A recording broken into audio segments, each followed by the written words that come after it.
November 19th, WWE mistakenly let all ECW registered trademarks lapse. Just a couple of hours later, a new company registers those trademarks. December 19th. It is reported that attempts by WWE to block the trademarks being registered are blocked. January 7th. Reports leak that wrestlers with companies such as ROH, MLW, and Impact whose contracts are due are being approached about working for the newly reformed ECW promotion. January 12th. The first announcement of the reformation of Extreme Championship Wrestling is released via a series of viral videos. Those videos also announce the company's first signing, Marty Scurll. A shock considering Scurll had been rumoured to sign for AEW or to re-sign with added responsibilities with ROH. February 27th. After not much movement since the announcement, further information and the launch of a new revamped ECW.com bring new details. New wrestlers such as Sami Callihan, Filthy Tom Lawler, Rob Van Dam, Bully Ray and the Briscoes are announced amongst others. March 13th. A video hits YouTube showing old footage of ECW and the tease of a date for a pay-per-view. The video is quickly pulled at the request of WWE, who still own the ECW tape library. A new video comes with a shock, as it is narrated by Paul Heyman, who was thought to still be with the WWE. He berates WWE for bullying smaller companies and vows ECW will be reborn and the revolution will begin again. He announces that ECW return June 27th at the Manhattan Center, formerly the Hammerstein Ballroom, on pay-per-view. April 15th. In what comes as a shock to most, WWE does some spring cleaning announcing the release of numerous wrestlers. A few announce they have signed with ECW. April 18th. Impact Wrestling is no more. After struggling for many months, Anthem Sports and Entertainment Group announced that they would cease all operations after defaulting on a series of loan payments. April 28th. Tickets finally go on sale for the first ECW pay-per-view of a new generation. ECW The Rebirth will be televised. The tickets sell out instantly. May 20th. ECW reveals details about the upcoming card which will be broadcast live on Showtime. They announce that the event will not be a pay-per-view and announce a television deal with Showtime. Starting July 3rd, ECW will air weekly on Showtime Extreme. June 28th. It is the date of the return of ECW. Despite many legal challenges, mainly from WWE, ECW is back. The arena is packed, the chants are loud, the wrestlers are psyched. Heyman has given an almighty pep talk.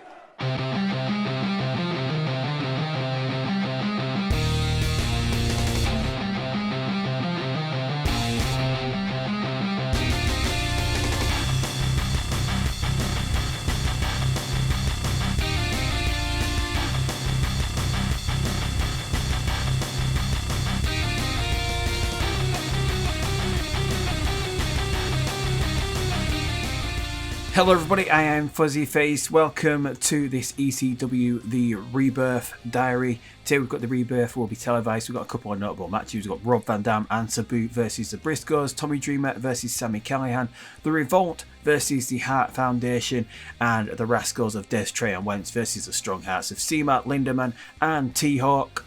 So here we go. As I said, I am Fuzzy Face. Maybe you've been on this channel before, maybe you haven't, because, well, this is a step away from what I usually do on this channel in terms of the focus of the game I'm playing. Here we have Total Extreme Warfare 2020, the latest iteration of the Wrestling Booker Simulator games by Aaron Ryland. I've been playing this series since I was approaching my teenage years, back in 1995, 25 years ago. Anyway, things have changed. The game is now a lot more in depth from what it was in the Extreme Warfare days, and I thought, hey, why not create a new series booking a wrestling promotion that is near and dear to my heart, ECW. I grew up watching ECW. Now, living in the UK, ECW was not the easiest for promotions to follow. It was the early days of the internet and there were still ways of getting things even back then. I had the videotapes, and then a channel called Bravo started airing ECW as well when they started airing on TNN, and I loved it.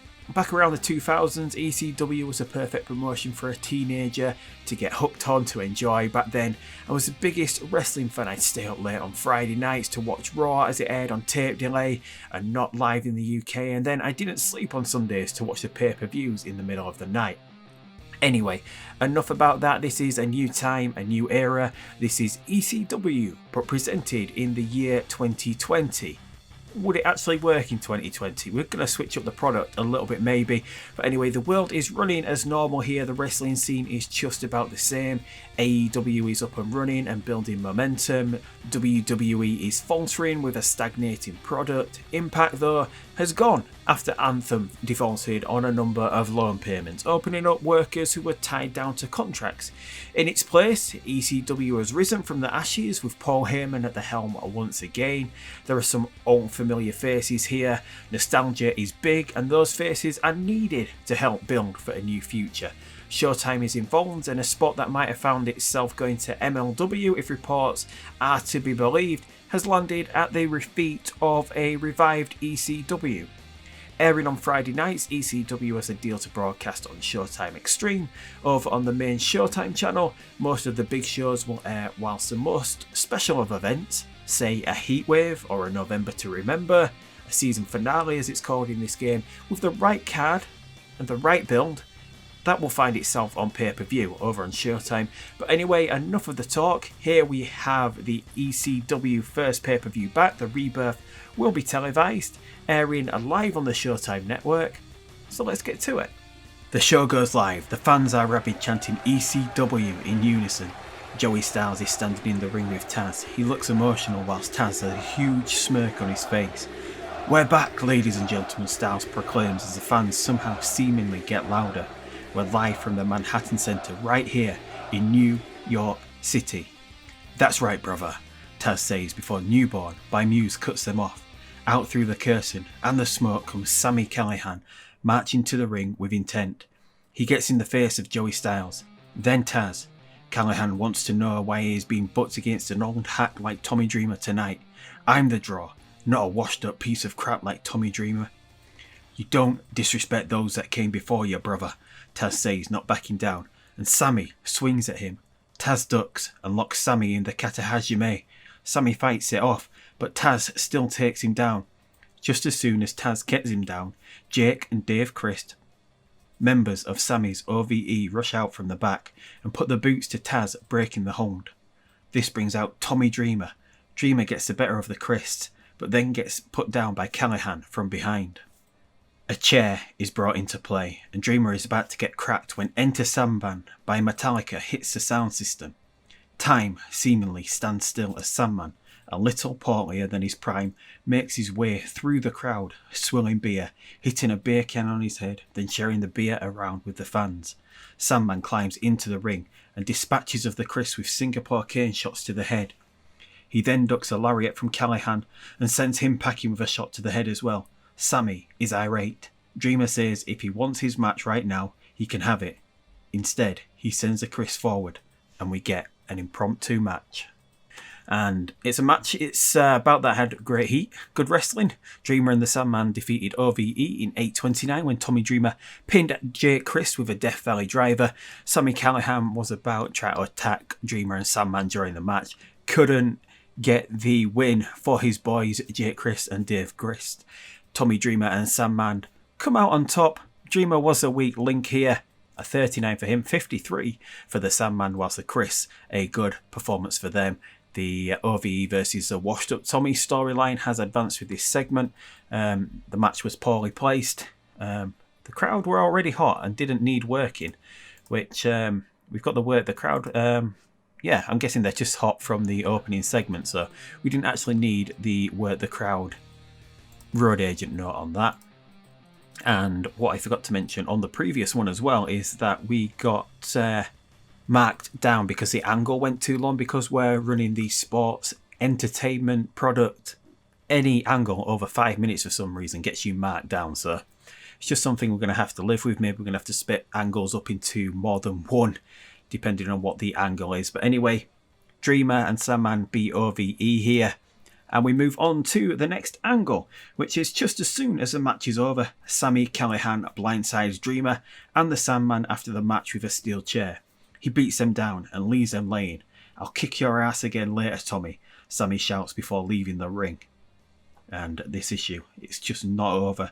Not tonight, because Tommy Dreamer, he is booked against Sami Callihan one-on-one, and that match is coming up later. The OVE versus Washed Up Tommy storyline has advanced with this segment. It gets a 61, which is pretty decent. I think it ran for... How much did it run for? 3 minutes here, and because it's run for 3 minutes, it is under the 5 minutes, so we keep a decent rating. And that is just something we've got to keep an eye on as we move through this game. Next up, we move on to a match between the Strongheart, Sema El Lindemann and T-Hawk versus the Rascal, Desmond Xavier, Trey Miguel and Zachary Wentz. It's just booked as a high spots match. Sema the victor, Wentz the loser. It says Sema pinned Wentz with a crossfight there, but that's not really the finish that I really wanted. It's the finish that we go with is Wentz takes a Doomsday device from El Lindemann and T-Hawk, and then Sema hits him with the Meteora, and that is the 3 count there. We also have Kimberly, who is in managing the Rascals. She says she did attack Sema, some hard slaps to the face, hits her release German suplex on him. It does get a near fall, but the Rascals end up on the losing end here, and yeah, it's Wentz that takes a pinfall. A nice strong start for Stronghearts. Rascals, we do want to push them as well. They're going to be a featured act here in ECW. Yeah, T-Hawk, El Lindemann, not the best and not that over here at the moment. Sema, Wentz about the same, and Trey and Desmond Xavier. Pretty good performance from them. Trey and Kimberly are a good pairing as well. They play off each other well, and the announcing quality lift the match, obviously. Joey Styles, Taz on commentary, doing pretty well here. And then we move on to Davey Boy Smith coming out with Brian Pillman Jr. They're in the ring when "We Will Revive" flashes up on the Tron above the entrance. "We Fight to Survive" follows, and then "We Will Not Obey." And then, upon revolution, "We Will Revolt." The opening licks of Revolt by Wildfire plays. Fear the Revolt finally flashes up, and Cash Wheeler and Dax Harwood, formerly in WWE as The Revival, they make their way through the curtain. They get hold of the microphone. No flips, no shit. Fear the Revolt. They then slide into the ring and attack Davey Boy and Pillman, getting the next match underway, which is pretty much just a pretty basic match. It's booked as a regular match. The Revolt defeat the Foundation, Dax Harwood pinning Davey Boy Smith. The Shatter Machine brings about the end of the match. Cash Wheeler, Dax Harwood, a pair of 64s for them. Pillman, Davey Boy, pretty good as well. Harwood and Wheeler have excellent chemistry together, which they should have. The segment rating gets a 68. And in the road agent notes as well, we've got Ethan Carter III, EC3 at ringside. He is out there with Dax Harwood and Cash Wheeler. He came out partway through the match. He doesn't cause a distraction. There's no interference. He's just there watching. And we move on to following the match. EC3 stands in the middle of both members of the Revolt. They link hands and raise them at the same time. Fear the Revolt, they say in unison, as Joey and Taz say this must signify an official union of the 3 men here on the first night of the return of ECW. So that is a 59. I think it ran for 3 minutes, so we've got to keep everything under the 5 minutes. That's what we've got to remember. It's just here signifying that EC3, Dax Harwood, Cash Wheeler, they are going to be the Revolt here going forward. What have we got in store for them? What are they going to be up to? We're going to get into that a lot later, but as it is, that is the Revolt's debut here on ECW. The Rebirth will be televised.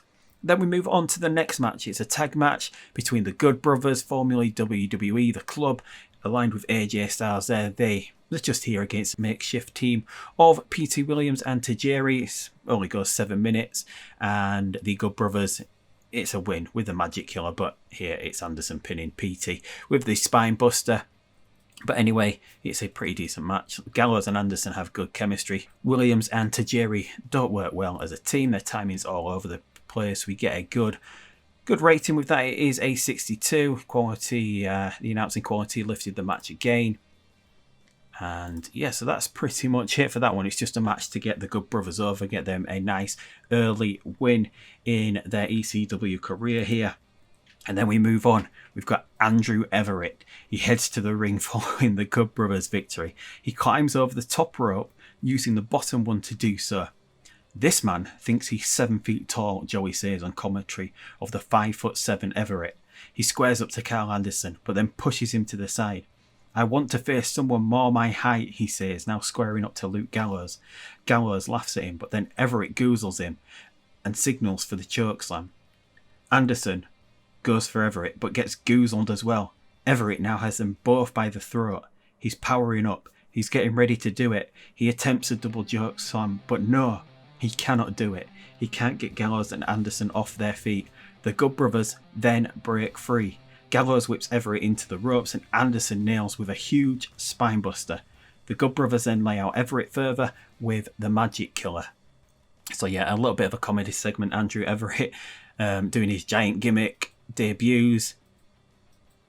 The club, Good Brothers, they lay him out. Nice little segment there.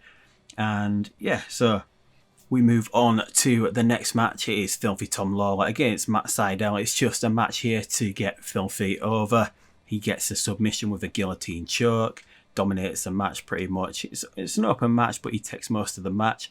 Dominic Guarini, Josh Woods, who make up Team Filthy here, they came out with him. That is the new Team Filthy here in ECW. Josh Woods joining ECW from Ring of Honor. And yeah, Filthy does alright. Matt Sydal is not as over in this mod as possibly it should be. He gets a 45, Filthy gets a 59.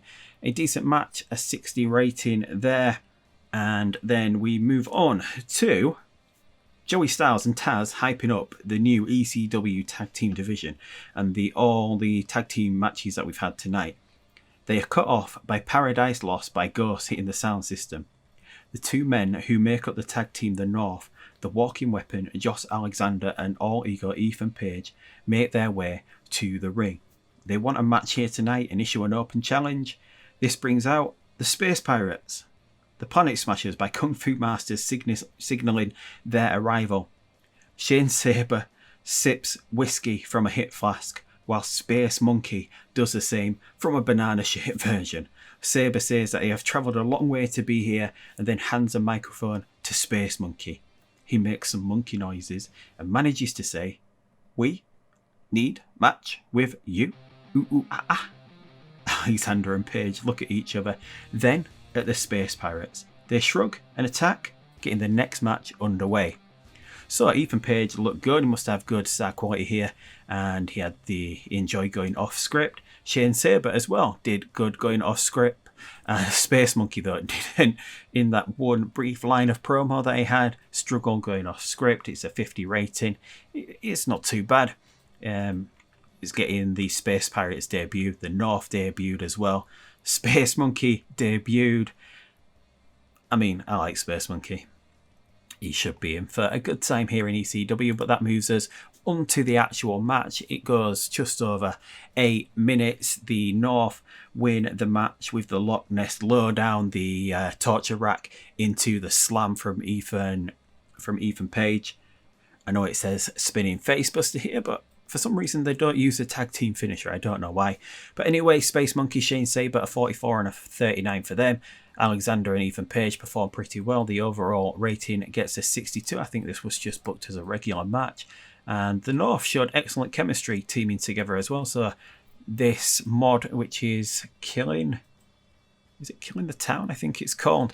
But anyway, it seems like most of the tag teams that should have decent chemistry or excellent chemistry have been given that chemistry to go ahead with here. So most of our tag teams looking pretty good here. And then after that, we move on to Maria Kanellis making her way to the ring, followed by her man, Mike Bennett. She says she is the queen of ECW and that her man is better than anyone in the back. She says if anybody doubts their claims, they can come out and prove them wrong. This brings out Velvet Sky. She says Maria is not the queen of ECW and that she has just the man to take on Bennett. She then introduces ECW legend Bully Ray, formerly Bubba Ray Dudley, and ECW is going to be using his Bully Ray moniker here. And just to note, Maria, since this is fantasy, she's not pregnant, Velvet Sky. She doesn't have the health issues going on, so they're both here in ECW. Mike Bennett improvised well throughout the segment without a script to follow. Velvet Sky as well. We got a segment rating of 68, which is pretty decent. I think this was booked for just on the limit of 5 minutes. 5 minutes is the most we can go without getting a negative impact. But then we move on to the match where Mike Bennett defeats Bully Ray in just under 10 minutes. It's booked as a hardcore match. It's a fast roll-up. We get interference from Maria Kanellis trying to attack Bully Ray. Velvet Sky is also in. They get into the customary ECW catfight. It distracts Bully Ray as he pulls Maria off. Mike Bennett gets a quick roll-up. Mike Bennett picks up the win. He gets a 56, 54, both from Bennett and Bully Ray. Maria Kanellis is a good manager for Mike Bennett. Obviously, married in real life. Should be that way, which moves us on to the angle following the match. Bennett escapes from the ring with Maria and they quickly hightail it to the back. Bully grabs a microphone and tells Maria and Bennett they chose a wrong bully to mess with. He vows to make their life hell here in ECW. We then get the match between Sami Callihan and Tommy Dreamer. Dreamer, who has wrestled already in the night as he and Sam Man beat the team of Jake and Dave Chris. He cannot overcome Sami Callihan here. It comes down pretty much. The Chris come into the ring, they attack Dreamer, Sandman is out, Sandman runs the Chris off, but then Madman Fulton is here. He wasn't here earlier in the night, he's a surprise here. He attacks Tommy Dreamer, he beats him down. This gives Sami Callihan the opportunity to go ahead and beat down Dreamer. Pins him with a lariat here. Sami Callihan with a performance of 67, Dreamer 44. Decent match of 66 overall. It was a wild brawl. We had some brawling in the crowd throughout the match as well. And then we have all the interference that goes on with that match. And following the match, Sami adds insult to injury by getting some further cheap shots in to Tommy. Following the match, as Fulton holds him, the Sandman rushes back out, having chased the Chris away. He rolls into the ring, but Sami and Fulton want nothing to do with him as they have already done the damage to Tommy Dreamer. It's a 64 rating. Sami Callihan improvised well throughout the segment. Not too bad there, and that is the end of this angle for the show. And we move into the main event of the evening, which is ECW former tag team champions Rob Van Dam, Sabu teaming up once again to take on the Briscoes.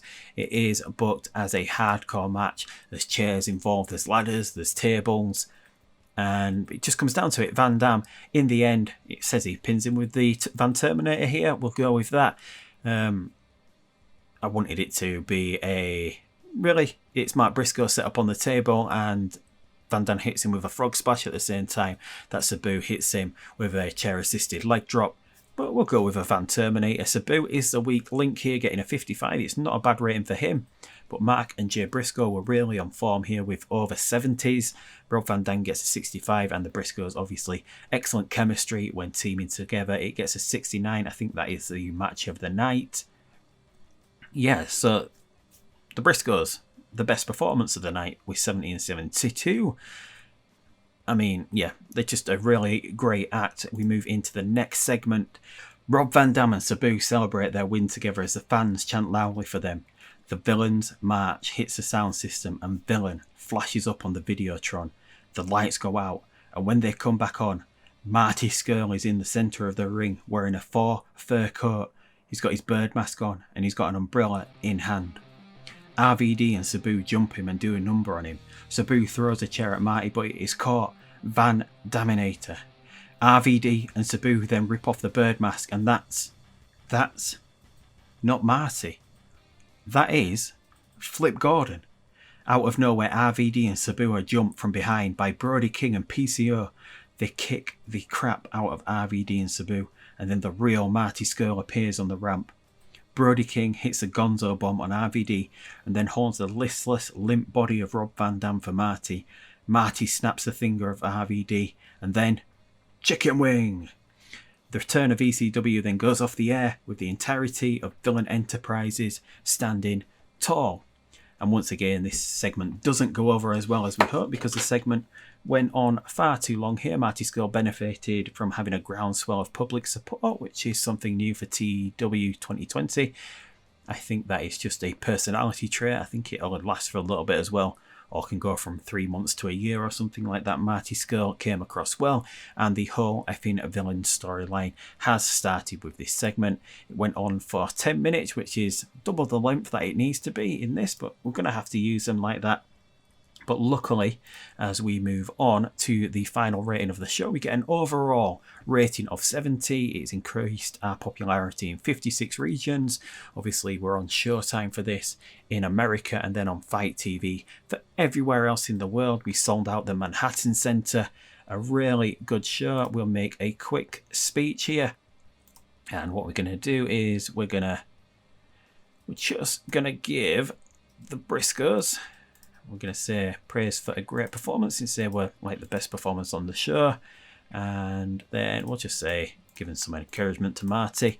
Everyone is pleased with that. And that is the first show in the book. We were going head to head with Fyter Fest, where Chris Jericho has won the title back from Jon Moxley here. Omega defeats Brody Lee and Jonathan Gresham in a cage match. I'm guessing they've signed Gresham. I was wanting Gresham for further down the line, but looks like AEW have gone ahead and signed him.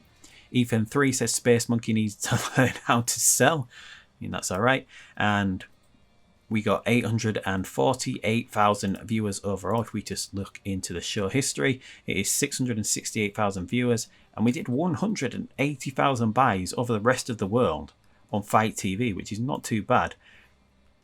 Which should go a long way because we are losing quite a bit of money.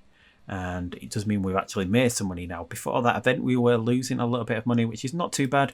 We will only be on Showtime pay-per-view, as I've mentioned, for like not Hardcore Heaven, for Heatwave or November to Remember, like one of the big shows where we've got a match that would be a big match for pay-per-view. That is what we're going to go for. But that is the first show in the book. ECW, the Rebirth, will be televised. We've got the next show will be ECW Hardcore TV. Number 402, we're going with Hardcore TV. We're going to build on and just keep going with the numbering from where ECW left off in 2001. That will be in 3 days in game time. Should be up in a couple of days here. If you're interested, subscribe. Hit the notification button if you want to see more of these ECW videos. But until the next time, I'll see you later. Goodbye.